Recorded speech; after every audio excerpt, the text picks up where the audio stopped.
Assalamualaikum warahmatullahi wabarakatuh. Perkenalkan, nama saya Asfi Hoir. Saya berasal dari kelas 12 IPA 1. Di sini saya akan mengerjakan soal dari soal kemarin ulangan harian dari pelajaran kimia, dan ini adalah tugas remedial dari Bu Resti. Dan ini saya akan mengerjakan di kertas ini. Selamat nonton. Oke, saya akan mengerjakan di sini.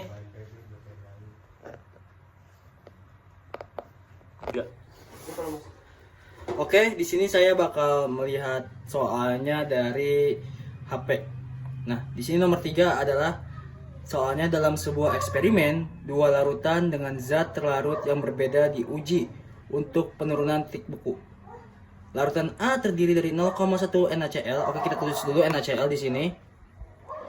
NaCl dalam 500 gram air, dan larutan B terdiri dari 0,1 mol urea. Maka kita tulis dulu mol urea gitu.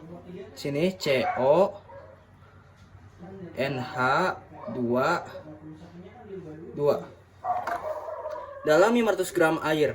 Jika konstanta penurunan titik beku air adalah 1,86 derajat Celcius kilogram per mol, maka KF-nya sama dengan 1,86 derajat Celcius kilogram per mol.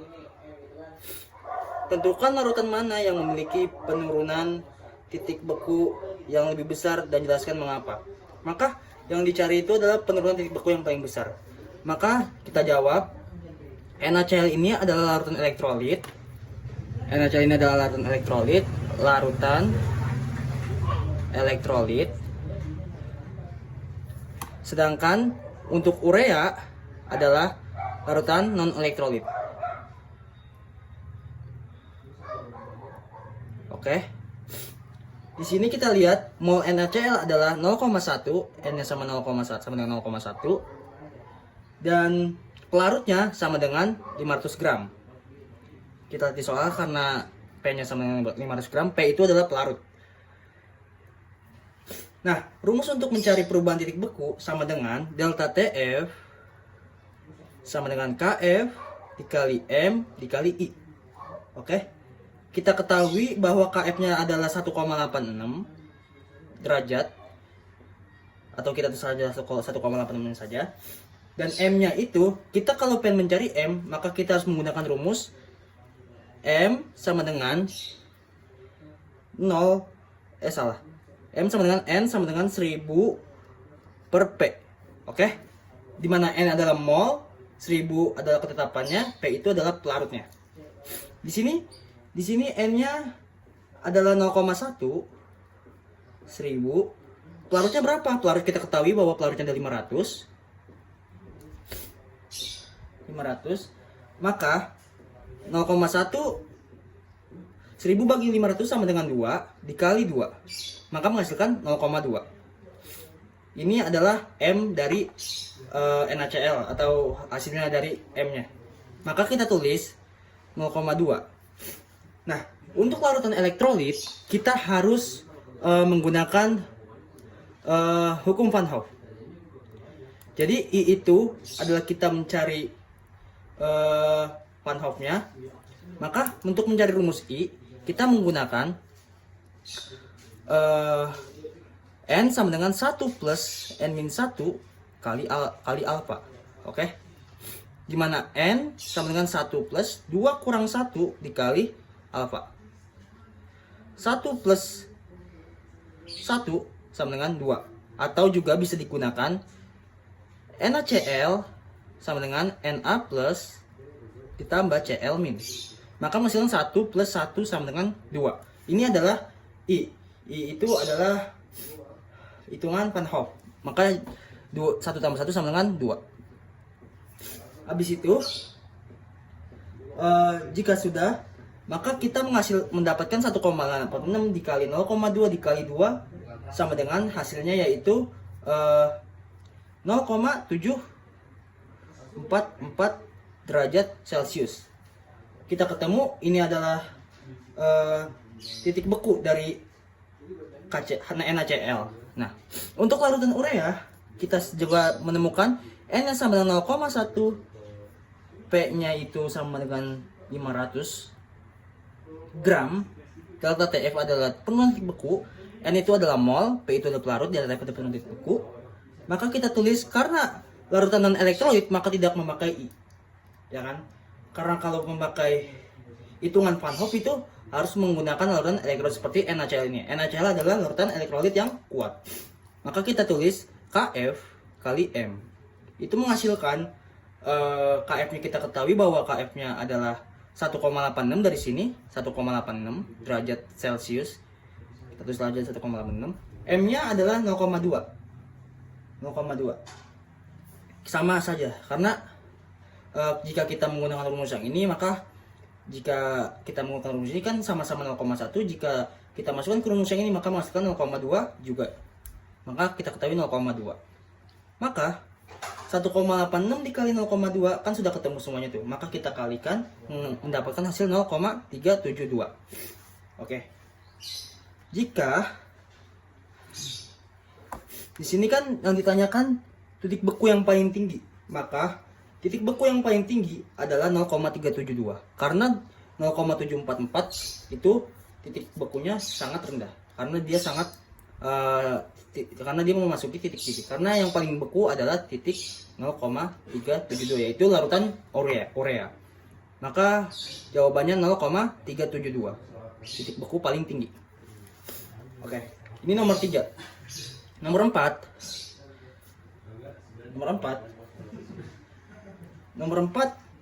yakni adalah dalam eksperimen osmosis, sel-sel darah merah digunakan ke dalam larutan dengan molaritas 0,5 NaCl. Tekanan osmosis dalam larutan tersebut diukur sebagai 10 atm. Oke, kita tulis dulu diketahuinya.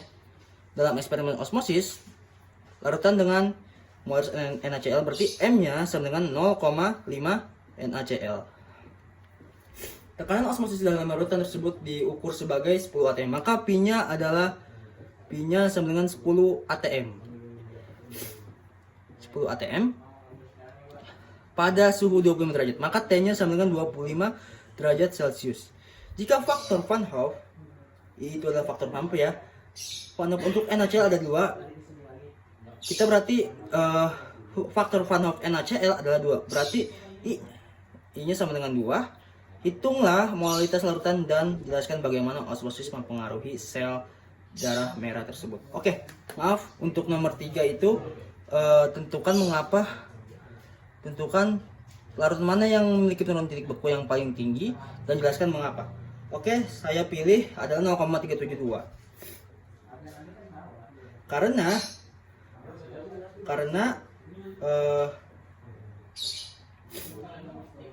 Karena larutan dengan titik beku paling tinggi adalah larutan urea 0,1 m dalam 500 gram air. Karena semakin kecil jumlah faktor Van Hoff suatu larutan, maka akan menjadikan titik bekunya semakin tinggi. Oke, seperti itu. Jawaban nomor 3. Nomor 3 mengapa gitu. Nah, nomor 4. Untuk nomor 4, rumus mencari moralitas adalah gram per mr dikali 1000 per v mili. Oke. Dan untuk mencari rumus molalitas adalah gram per mr dikali 1000 per p dalam satuan gram. Maka jika sudah begini, ya kan, kita simpulkan bahwa larutan moralitas dan juga molalitas akan sebanding dengan kedua larutan tersebut karena mereka molalitasnya akan jumlahnya menjadi sama. Maka kita tulis, jadi apabila diketahui jumlah moralitas, diketahui jumlah molaritas larutan NaCl adalah 0,5 m, maka jumlah molalitasnya akan sebanding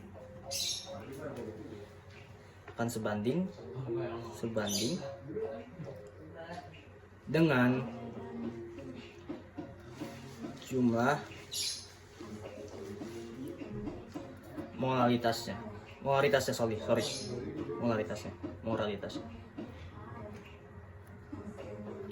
Jadi MnACl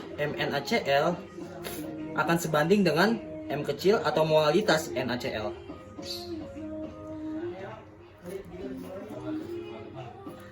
Jadi 0,5 sama dengan 0,5. Atau juga jika mengambil contoh, kita menggunakan rho air. Jika diketahui rho air 1 gram per mili, maka jumlah 1 gram H2O akan sama dengan jumlah 1 mili H2O. Seperti itu.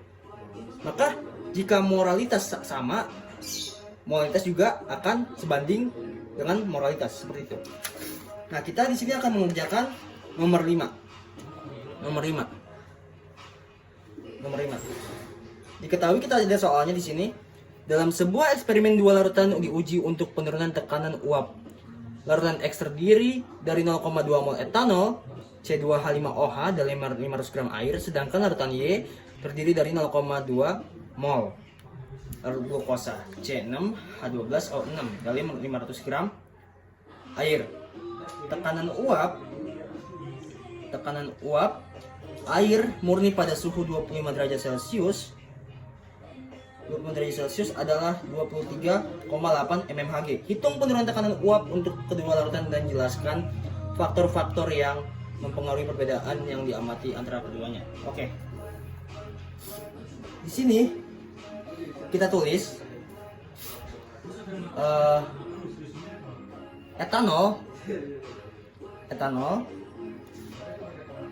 larutan etanol itu adalah larutan non elektrolit dan dia juga mempunyai mol 0,2 mol dengan larutnya 500 gram. Nah, kita tulis juga di sini glukosa sama dengan 0,2 mol dengan pelarutnya 500 gram. Dia juga sama dengan larutan non elektrolit. Jika sudah begini, kita masukkan rumus tekanan uap, yaitu penurunan tekanan uap, yaitu delta P sama dengan P0 dikali XT, di mana XT sama dengan NE per NT.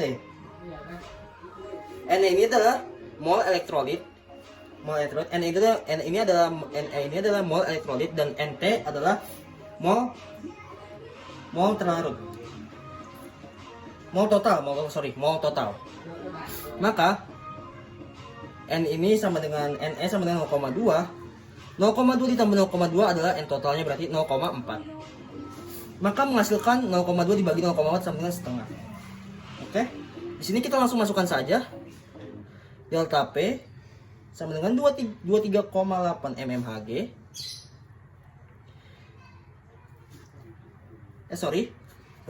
P0-nya sama dengan 23,8 mmHg. Kita masukkan rumus delta P sama dengan 23,8 dikali setengah. XT ini adalah setengah. Kita tulis XT ini sama dengan setengah, yaitu 23,8 dikali setengah. Kita hitung 238 dibagi 2 sama dengan 11 kali 2 22 dikurang 1 18,9. Maka menghasilkan 11,9. Nilainya 11,9. Maka inilah hasilnya 11,9. Seperti itu. Nah, oke, sekian tugas hari ini, yakni menjawab soal remedial dari tugas ulangan harian kemarin. Sekian, ini adalah contoh dari pembahasan soal ulangan kemarin, yaitu tugas remedial. Sekian dari saya. Wassalamualaikum warahmatullahi wabarakatuh. Terima kasih Bu Resti. Ya.